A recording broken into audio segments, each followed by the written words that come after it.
वहाँ स्नो के अलावा पेंगुइन्स हैं और क्या है? 6-7 तरह के पेंगुइन्स स्नो होते बियर हैं। भी देखा आपने जो होते नहीं हैं? वो नहीं होते, वो तो पोलर बियर वहाँ होते हैं ना। पेंगुइन्स फ्रेंडली होते हैं? क्या? गए आप पास हाँ पेंगुइन भाई के? देखो, एक डालिक होते हैं वो सबसे छोटे, वो तो डरते हैं भाई, भाग जाते हैं। एक होते हैं बीच के जो 2-3, वो थोड़े बड़े होते हैं ऐसे, इतने बड़े इतने, भाई वो आ जाते हैं। और कुछ तो ऐसे भाई बिल्कुल ही पास आके खड़े होकर ऐसे देखने लग जाते हैं, बिल्कुल ऐसे हाथ पीछे करके, भाई बहुत क्यूट से लगते हैं ना।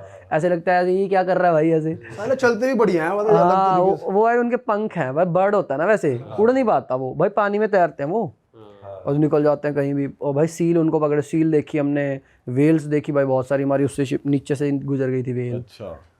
तो काफ़ी सारी मतलब ऐसे खतरनाक चीज़ें, जानवर देखे जो हमने कभी देखे ही नहीं थे कहीं। और क्या स्पॉट्स हैं जहाँ जहाँ क्रूज रुकता है और स्पेशली आप जाते हो उधर? भाई 15-20 जगहों पे रुकता है, ऐसे ऐसे मतलब लैंडस्केप वगैरह ऐसी मतलब जगह दिखेगी ना, आप सोचोगे यार ये क्या ही दिख रहा है, मतलब ऐसी दिखी नहीं होगी, क्योंकि वो बिल्कुल अनटच्ड है। वहाँ पे लोग जाते हैं बस ऐसे टूरिस्ट ही, पूरी दुनिया से दूर है। हाँ। तो कुछ ऐसे पहाड़ दिखेंगे ना भाई, ऐसी उनकी शेप है ना, आप सोचो यार ये तो मैं कभी देख ही नहीं सकता ऐसा एक बार क्योंकि भाई देखो ना, तो आप वहाँ पे आपको दूर दूर तक कोई रोड दिख रही है, कोई पेड़ पौधा नहीं दिख रहा, समुंदर का पानी अलग, बिल्कुल नीला आसमान, नीला सा पानी दिख रहा है भाई। और ऐसे मतलब लगेगा कि भाई किसी ना अलग प्लेनेट पे आ गए हो आप। ये फील होता है वहाँ जाके, ऐसा ऐसा नहीं लगेगा कि आप धरती पे हो, ऐसा लगेगा भाई कि धरती से दूर आ गया, क्योंकि धरती वाली कोई चीज़ ही नहीं दिख रही ना वहाँ पे। शिप से भी हम बहुत दूर आ जाते थे, फिर थोड़ा ट्रैक करके ऐसी जगह पे चले जाते थे, वहाँ पे हमको कुछ दिख ही नहीं रहा। और वहाँ पे आपको कुछ प्रिकॉशंस लेने होते थे स्नो के लिए? हाँ भाई वो पहन के ऐसा जाना पड़ता था, और उन जूतों को जाने से पहले भी सैनिटाइज़ किया जाता था, आने आने के बाद भी सैनिटाइज़ किया जाता था। और मतलब कोई भी ऐसी इधर की दुनिया की चीज़ वहाँ जा ना सके, क्योंकि भाई अगर थोड़ा भी वायरस वहाँ चला गया, तो एक बार फैल गया पेंगुइन्स वगैरह में, तो भाई वो सभी मर जाएंगे ना, मतलब वहाँ पे तो कोई इलाज भी नहीं हो सकता। तो इतनी प्रिकॉशंस ली जाती हैं कि कोई भी वहाँ पे जीव जो मर ना जाए। क्रूज पे और कितने लोग होते हैं साथ में? हमारे वाले में 160 लोग थे, ग्रुप्स में लेके जाते थे। हर 20-20 बंदों का, शायद 15-15 बंदों का ग्रुप था, तो उनको जाके उतार दिया भाई। उस इतनी बड़ी में 15-20 बंदे ऐसे ही लगते थे कि यार ये तो कुछ भी नहीं है, ऐसा लगता मैं अकेला ही घूम रहा हूँ। तो ऐसे ग्रुप में लेके जाते थे, हर दिन में 2 बार उतारते थे। और खाना वगैरह बाहर भी मिल रहा है या सिर्फ क्रूज में मिल रहा है? क्रूज बाहर तो कुछ मिलेगा ही नहीं ना, बाहर तो खा भी नहीं सकते खैर, अगर क्रूज से लेके भी नहीं जाने देते थे। हाँ। क्रूज में मिलता था सब कुछ। और हम 2 इंडियंस थे उसमें, यूएस के और रशिया के लोग थे। हाँ। अभी कौन सी कंट्री से आ रहे हो घूम के? यूक्रेन से भाई। अरे बाप रे, अभी क्या हालत है भाई यूक्रेन की? क्या चल रहा है, वॉर की क्या सिचुएशन है? भाई बुरी ही है, मतलब हालत ना, ऐसे कोई कहे तो मतलब बुरी ही है, पर दिखती नहीं है। थोड़ी इंफ्रास्ट्रक्चर थोड़ा अच्छा ना यूरोपियन कंट्रीज़ का, सोवियत टाइम से ही। बट उनकी बिल्डिंग्स पे बॉम्ब वॉम्ब गिरा के पूरा वो नहीं कर रखा? हाँ कर रखा है, पर यूँ मान लो जैसे भाई अगर कोई बंदा सोचे सीरिया की तरह की, वहाँ तो 11-12 साल बहुत ही, वो तो अलग ही लेवल है। पर यहाँ पे क्या है यूक्रेन में कि हाँ टूटी हैं बिल्डिंग्स, पर इतनी नहीं दिखती, क्योंकि भाई देखो कि बहुत बड़ा शहर है, वहाँ पे अब तक 100-200 अटैक हुए हैं। अब उसमें से कुछ अटैक मिस भी हो जाते हैं, है ना। तो अब 200 में से अब कितनी ही गिरी होंगी, मान लो पूरी शहर में 200 बिल्डिंग्स होंगी, 200, 250, 300 होंगी, तो वो अब ऐसे ढूंढने पे दिखती हैं, पर है। तो भाई यूक्रेन में जैसे आप जा रहे हो तो लोग वेलकमिंग है, क्योंकि उन वहाँ इतने अटैक्स हो रहे हैं, सब हो रहा है, तो टूरिस्ट को कैसे देखते हैं? भाई मैं 5 साल पहले यूक्रेन गया था, 4.5 साल पहले, वॉर से जस्ट पहले, कोविड के जस्ट बाद। तो भाई उस टाइम देखो लोग तो अच्छे ही थे खैर, पर भाई इमिग्रेशन वालों के बिहेवियर में मेरे को बहुत फ़र्क नज़र आया। तो अभी थोड़े ज़्यादा वेलकमिंग है। 3 दिन का वीज़ा दिया था, हालांकि अभी अभी ओपन हुआ है ना यूक्रेन का वीज़ा, जस्ट 1-1.5 महीना पहले। तो 3 दिन का वीज़ा उन्होंने दिया था, थोड़े बढ़िया तरीके से थे, और लोग तो खैर बढ़िया ही हैं भाई। तीनों दिन आपने कीव में ही काटे?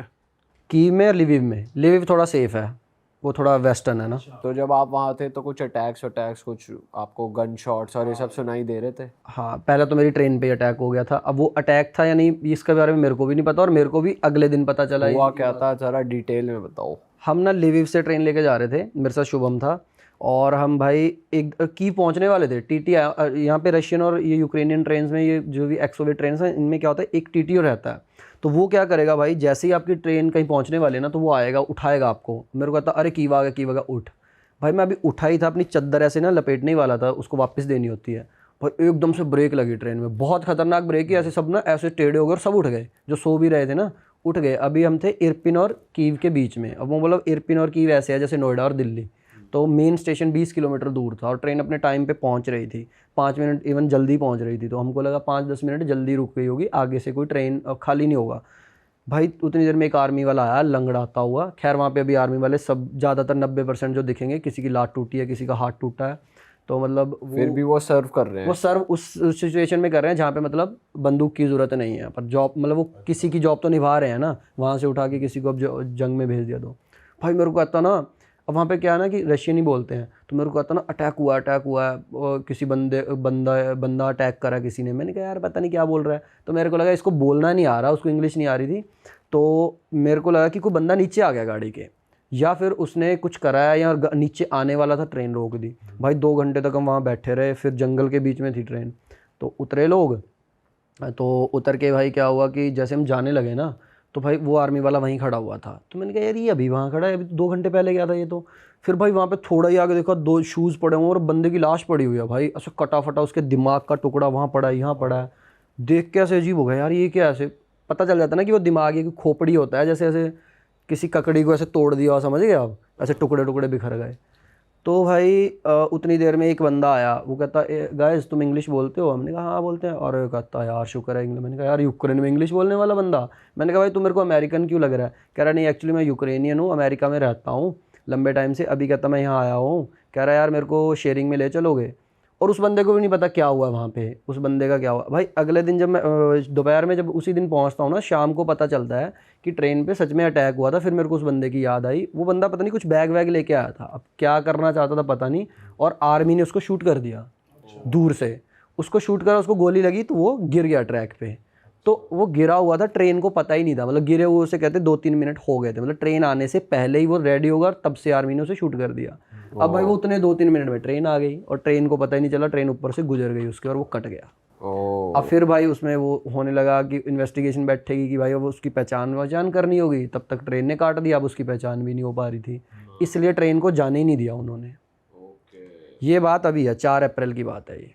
और ओवरऑल जब आप सिटी पहुँचे तो लाइफ कैसी है लोगों की, जो आम लोग हैं वहाँ पे? आपको ग्रोसरी और ये सब चीज़ें मिल रही थी मतलब? हाँ सब मिल रहा है, नॉर्मल लगेगा, आप पहुँचोगे तो आपको लगेगा अरे भाई नॉर्मल चल रहा है सब लोगों की। पर भाई वहाँ पे क्या है कि यंग लड़के दिख ही नहीं रहे हैं, दिख रहे हैं तो भाई किसी का हाथ, कईयों ने तो अपने खुद हाथ वाथ तोड़ लिए ना कि जाना ना पड़े उनको, किसी की उंगलियाँ ऐसे टूटी, किसी ने उंगलियाँ काट रखी हैं अपनी।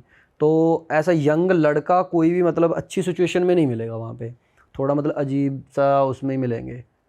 तो वैसे से सही तो चल वहाँ रहा पे वैसे आपकी किसी से बात नहीं हुई कि भाई वो वॉर को ले क्या सोच रहे कि क्यों खत्म नहीं हो रहा, कुछ ऐसा कुछ बात हुई? भाई देखो इस बात पे क्या है ना कि हर कोई सोचता बिल्कुल ही पॉलिटिकल है ना, तो वो कहता कि नहीं यार उसने कर दिया, कोई कहता भाई इसकी वजह से हो गया। पर कुछ लोग बेचारे ऐसे बोलते हैं कि यार देखो हम नहीं मानते किसी की गलती, कि बस वॉर बंद होनी चाहिए, वो भी हमारा भाई है। क्योंकि भाई आधे से ज़्यादा लोग रशियन बोलते हैं, और जो कीव से उधर उधर वाला पार्ट है ना, वो रशियन ही है लोग, मतलब वो उनके दादा परदादा रशिया के ही हैं। मेरे को ऐसे बंदे भी मिले भाई, मैं टैलिन में था एस्टोनिया में ना, यूक्रेन जाने से पहले। एक बंदा मिला, पहले दिन एक बंदा मिला, उसके बाद मेरे को 20 बंदे उसी हॉस्टल में मिले भाई। वो आ रहे थे, वो सेंट पीटर्सबर्ग जा रहे थे, और उनके पास दोनों पासपोर्ट है, रशियन भी यूक्रेनियन भी। अब मैंने कहा भाई तुम किसको सपोर्ट करते हो? मैंने ऐसे ही पूछा, मैंने कहा भाई तुम किस साइड जाओगे? भाई वो चुप थे, वो कह रहे भाई नहीं हमारे तो दोनों ही देश हैं। तो मतलब ये सब लोगों के लिए अगर आप कंट्री में जाओगे ना तो थोड़ी देखो जो यंग लड़के लड़कियां ना, वो तो बिल्कुल ही ऐसे कि नहीं भाई यूक्रेन ऐसे है ना, तो रशिया ने हमारे साथ ये कर दिया है ना। लेकिन भाई अगर थोड़े आप समझदार बंदों को मिलोगे ना, तो वो खुश नहीं है इस चीज़ से, बिल्कुल ऐसे प्राउड भी नहीं है कि भाई हम लड़ेंगे या कुछ ऐसा। वो इस चीज़ में है कि भाई नहीं गलत हो रहा जो भी हो रहा है, हमको मोहरा बनाया गया, वो इस चीज़ में सोचते हैं थोड़ा।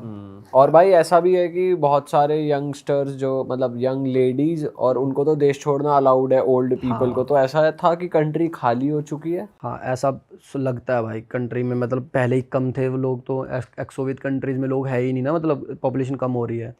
मेरी ट्रेन में जब मैं जा रहा था तो ट्रेन काफ़ी खाली थी, जब पोलैंड से गए हम, लेकिन उसमें सिर्फ लड़कियां, औरतें थी, और भाई बुजुर्ग लोग थे। वो वापस कीव आ रहे थे? हाँ गए थे अपनी फैमिली से मिलने, 2-3 लोगों से बात भी करी मैंने, वो कह रहे हम फैमिली से मिलने जा रहे हैं। एक जो औरत जा रही थी वो कह रही मेरा हस्बैंड वहाँ पे है, वो देश नहीं छोड़ सकता ना, हस्बैंड की उम्र 52 ईयर्स है कहती। अच्छा। तो उसके साथ उसका बच्चा था 12-13 साल का लड़का, तो कहती बस हम जा रहे हैं, 7 दिन बाद वापस आ जाएंगे।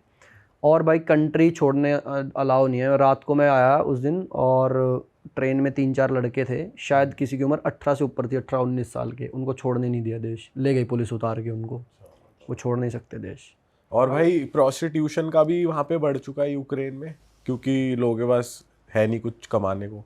हाँ भाई, कह सकते हो ये चीज़ ना, यूक्रेन में थोड़ा मतलब, ये तो खैर पहले से भी माना गया है, इन चीज़ों पे कई सारी फिल्में भी बन चुकी हैं कि यूक्रेन इस चीज़ में है काफ़ी, मतलब वॉर से पहले भी।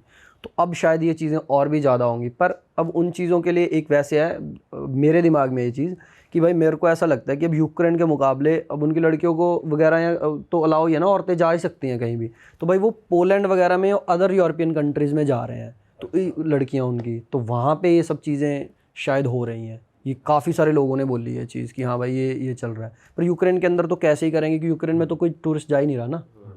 पहले तो फिर टूरिस्ट से आप जाते जाना थे। चाहोगे यूक्रेन घूमने का, फिर से अगर आपको मन करे कभी? हाँ, जब वॉर खत्म होएगी तो मैं जाऊँगा दोबारा, मतलब अभी खैर पहले मैं 2 बार, पहले पिछली बार गया था ना, तो मेरे को ऐसे लगता था हमेशा यार, मैं उस रेस्टोरेंट पे खाना खाता था, इंडियन रेस्टोरेंट पे, क्या अभी वो होगा, टूट तो नहीं गया होगा। अरे मेरे यूट्यूब चैनल पे जो फोटो लगी है ना, वो 5 साल पहले लगी, उस टाइम मेरे 9,000 सब्सक्राइबर थे, वो मैंने उसी सेंटर में खींची है यूक्रेन के, मेरा मुंह ढका हुआ है, तो लोग मेरे को बोलते रहते हैं अरे भाई मुंह दिखा के फोटो लगाओ ना, मुंह ढक रखा, बहुत टाइम से, अब तो बोलना छोड़ दिया लोगों ने। भाई वो फोटो उसी सेंटर में खींची हुई है, अभी वहाँ पे बिल्कुल ऐसे आर्मी वालों की फ़ोटोज़ लगी हुई थी, बेचारे 19-20 साल के बच्चे जो मर चुके हैं वॉर में ना, तो उनकी फ़ोटोज़ लगी हुई थी, तो मेरे को थोड़ा दुख भी हुआ था उस टाइम। तो भाई ऐसा था कि दोबारा जाना है, तो अब मेरा मन और है कि भाई जब वॉर ख़त्म होगी तो दोबारा जाऊँगा, अच्छे से उनके छोटे शहर वगैरह जाऊँगा।